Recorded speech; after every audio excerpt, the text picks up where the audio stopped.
All right, so we got to talk about this, man. Like you said, you left the industry. What made you leave? What prompted the shift for you? Man, I want to build a beautiful life for my future kids and wife. And we want to have a big family, 6 kids. Okay. And me doing the music, there was a glass ceiling with that. And I don't care about being rich. Yeah. Like, I don't care about having 50 mil in the bank and being on yachts and jets. I just want to be comfortable. I want my kids to eat organic food. I Yeah. want them to be in good schools. I want to be able to travel with my girl and our family and stuff like that. No kids yet, future family. Yeah. But me thinking about that and getting back into music, making money in music is tough. You got to be built for it. And I was built for it at a certain point in time. But now, how the industry's become, I felt it would be best if I got into another space, into marketing and into like B2B sales and outbound. And I was doing that my whole life, outbound sales, cold email. That's how I got clients. And Yeah. I blew up my Twitter account in November 2020, right when I left the music industry. 3 million views, impressions they were called back then on Twitter in my first month. Wow. 6 to 10 million every month after that. Built an email list of 6,500 people. I did over $400,000 worth of product that I sold for my personal brand. Didn't run one ad. Wow. So I'm really good at all these other things as well. Yeah. And I decided like full time focusing on that and keep doing the music, maybe 2 or 3 albums a month on the side, Yeah. would be the best thing moving forward for me and what I want to build. Got you. Does Got that you. make sense? Yeah, man. No, I get it. And the dope thing about Sync and like the catalogs you have built, like they're still gonna continue to generate royalties Yeah, passively it's while great. you know, like while you do Great. other things. And I think it's like the best thing because it's not like you spent all these years and all this time working, exchanging time for money, and then once you stop, then the income from that stops. It's like you invested the time and put the work in over those years, but because of intellectual property and rights and things like that, you continue to get paid for it. So I think that's the powerful thing about that, and use that for other business ventures and or whatever you want to do. So Yeah. that's pretty dope. I stopped in music. I stopped doing music in November 2020. Coming up on 4 years. Did my toes back into it a year and a half ago or so. I'm still doing a little bit of albums, but I'm still making consistently like 30, 40K every quarter from music I did from 2014 to 2020 Yeah. in sync. And we did a lot of music with a lot of big libraries, which was great. But all that money coming in now, I'm using to support my new business and my life and stuff like that. And Yeah.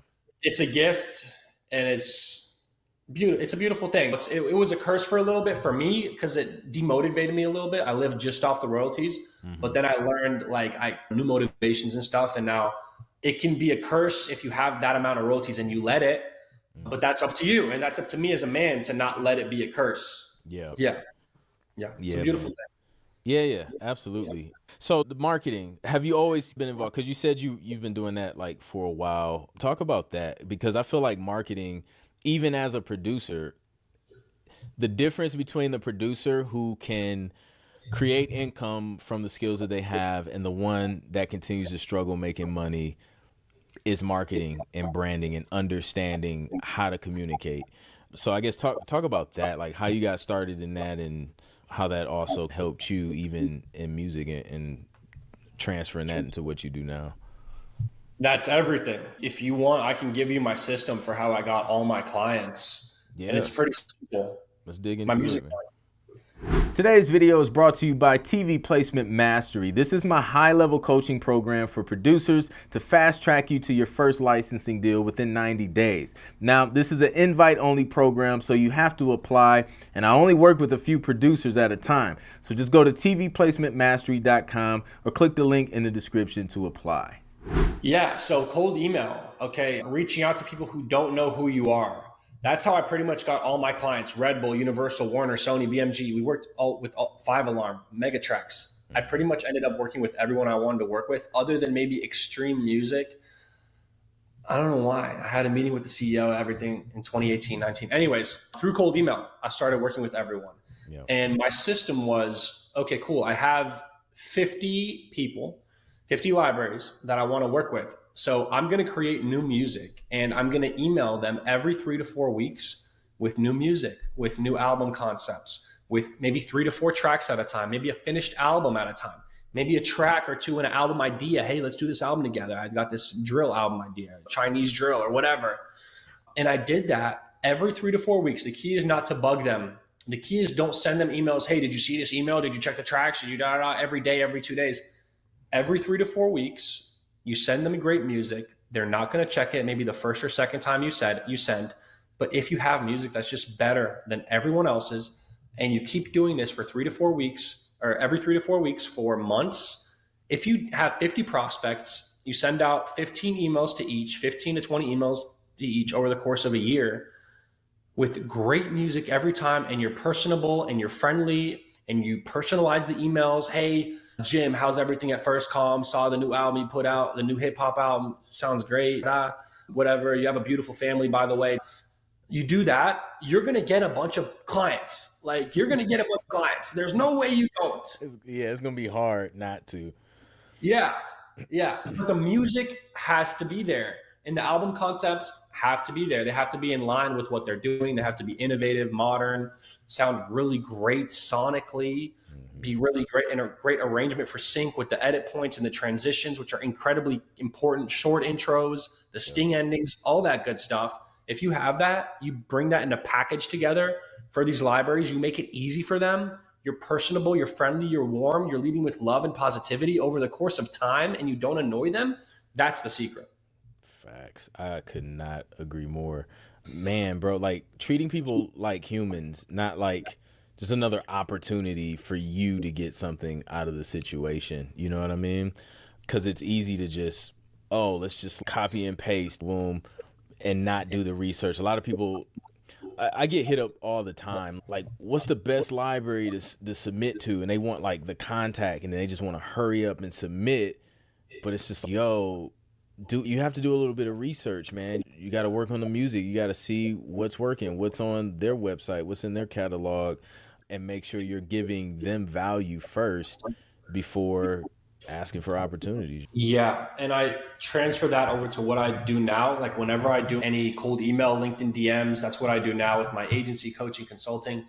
It's always, you want to have the mindset of a friend that wants to help, and you help them at all costs. You might get, sometimes I DM someone from one of my clients' LinkedIn's or whatever, and they don't reply, or they're just like, this sucks, or go F off or whatever. And you never let someone knock you off of a positive, loving energy. Because let's say they tell you to F off, and that'll happen from time to time when you're DMing someone cold or emailing them.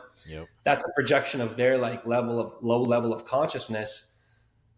If you respond back to that with F you, who says they're not to take what you said, show it to all their friends, post you on LinkedIn and Twitter, and be like, this guy's an asshole. And now the whole industry hates you. Rather, if you responded with love and kindness and value, only good things can come out of that. Like, genuinely, don't let anyone bring you down, even if they're rude to you, if they're unkind. Be self-aware, be self-conscious, and respond with that love. I swear they're gonna be like, oh shit, I feel sorry. I shouldn't have said that to him. I feel guilty. You checkmated them. And just make sure, because that is key. And I've burned my share of bridges. I was young in the industry, and I was immature, and I made mistakes. Absolutely. And if I can go back, I would really respond to everyone with love, even when they didn't do right by me, even when they were rude to me. Respond back. You don't have to keep engaging with them, but definitely don't engage in negativity with them. No, you mentioned you read the Bible as well, and I believe it's in Proverbs. It talks about how like a kind word or a loving word turns away wrath. It is true, man. Just like in everyday life, if someone approaches you with hate and you bring more hate, it's just going to increase the hate. But the only way to deflect that is to combat it with love and positivity, man. Take it personal either, because it's not personal. That's just their own shit that they're dealing with, that they're putting and projecting on you. They would have done it to anybody else. Facts. No. Facts.